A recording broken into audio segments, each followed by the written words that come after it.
अवधूत चिंतन श्री गुरुदेव दत्त। माझं नाव कादंबरी विलास काकडे, राहणार उल्हासनगर, जिल्हा ठाणे। मी गेल्या 3 वर्षापासून इकडे मम्मी पप्पांसोबत येत आहे। मला असा अनुभव आला आहे की माझी 12वीची बोर्डची एक्झाम होती। सगळे पेपर छान गेले, पण काही 2-3 पेपरांमध्ये माझी इतकी तब्येत खराब झाली की डॉक्टरने मला ऍडमिट करायला सांगितले होते, पण मी ऍडमिट होऊ शकत नव्हती कारण एक्झाम पण द्यायची होती। तर माझं सकाळ संध्याकाळ ग्लुकोज चालू होते। पप्पा मला सकाळी ग्लुकोज लावून एक्झाम सेंटरला सोडायला यायचे। 2 पेपर छान गेले, पण लास्टच्या पेपरला माझी खूप तब्येत खराब झाली। म्हणजे अक्षरशः माझ्या हातामध्ये IV होती, तसंच पट्टी वगैरे बांधून मी एक्झाम सेंटरला गेली। खूप चक्कर वगैरे येत होते। मी काहीच नाही लिहिलं, फक्त नाव लिहिलं आणि पेपर काहीच नाही लिहिला।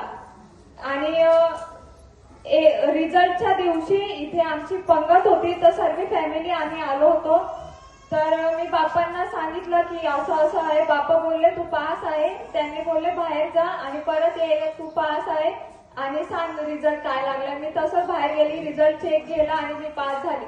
म्हणजे मी काहीच नव्हतं लिहिलं, फक्त नाव लिहिलं होतं आणि माझ्या सोबतचे जे होते ते सगळे पेपर लिहून 1-1 मार्काने गेले, पण बाप्पांच्या आशीर्वादाने मी त्या पेपरात पास झाली आणि रँक पास झाली।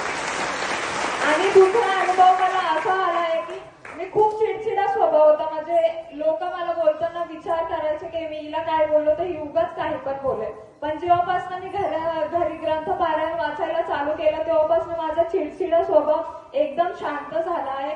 आणि मला इथे येऊन इतकं समजलं की जोपर्यंत सुभाष बाप्पा आणि एकनाथ महाराजांचा आशीर्वाद इथल्या भक्तांवर आहे, तोपर्यंत इथे येणाऱ्या भक्तांचं कधीच वाईट होऊ शकत नाही। टाळ्याच्या गजरामध्ये स्वागत करूया।